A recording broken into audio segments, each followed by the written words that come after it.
It's April 9th, 2020, in the middle of the beginning of the war against the COVID virus, and everybody in the country practically is under command to stay at home unless you've got something important to do, like go to work. Nobody's going to work,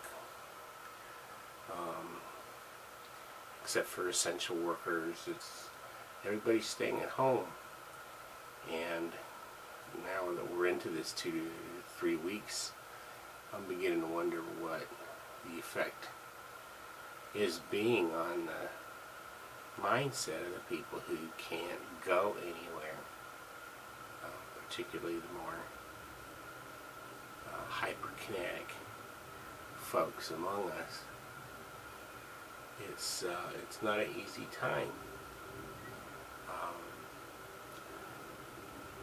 This lockdown, stay in your room lifestyle has been part of my life now for about 2 years because of some health issues that I have that prevents me from actually like getting up and walking and doing basic stuff like that, handling a canoe paddle, whatever. And for a long time, I'm 68 now. I was very active in the writing world, in the arena of contemporary Buddhism, and so this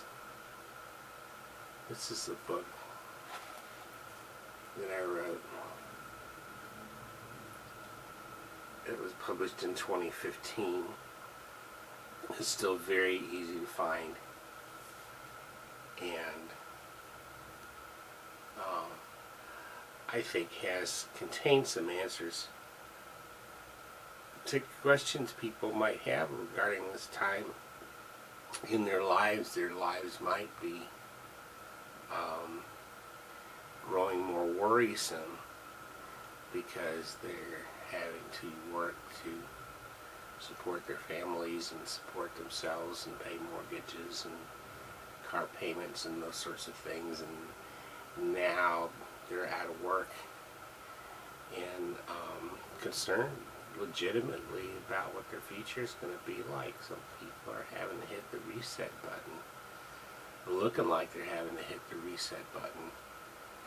People who own small businesses, for example. So it's easy for me to stay at home because I tend to meditate for hours at a time. And then one of my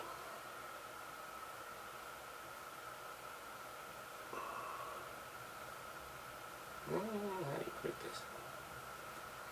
The juxtaposition between my quote-unquote spiritual life, which I wouldn't call much of a spiritual life, since when you get to a certain point in your development as a Theravada Buddhist anyway, you start learning to appreciate the void, the emptiness, the thing that we all face, because when we die. Who knows what continues on after we die, but we die. Our identity dies, and that's what everybody fears the most. But when you come to a reckoning with that sort of thing over the course of 40 years of meditation, it's like, what do you got? What can you throw at me? You know? The other piece of that, of course, and people found the juxtaposition to my service in the United States Marines and my service to humanity as a Buddhist do-gooder people tend to see that there's how do those things fit together at all, and I find that they fit together quite seamlessly. The other piece of this is, of course, my thing about guns. It's a gun channel, so this is basically what we're talking about here. Oh, my dog just joined me. So how do you juxtapose, how do you juxtapose this with this? Isn't Buddhism supposed to be the, the way of the peacemaker? Let's look at that for a second, because if you go back to the time of the Buddha had lived this sort of opulent life prior to his becoming a mendicant and teacher, and among the many pleasures of his circumstances in the palace was that he was an archer, and he was supposed to be a very, very good archer, which leads one to think in terms of what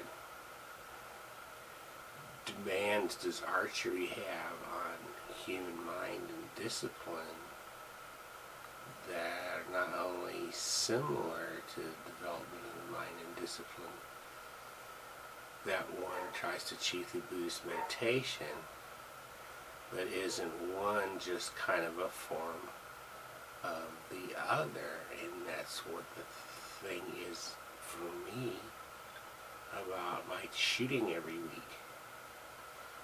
It's that hour in that dark range with just me and my firearm.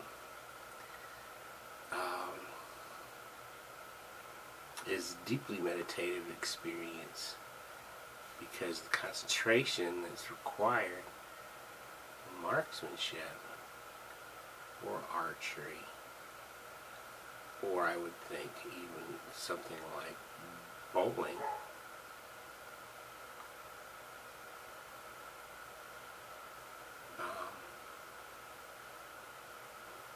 is an extension and enhancement of what you're trying to achieve as a Buddhist.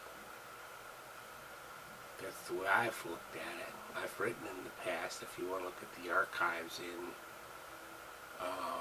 it's not loaded, in the Tattooed Buddha, you'll find stuff that I've written in the past where I compare the development of marksmanship skills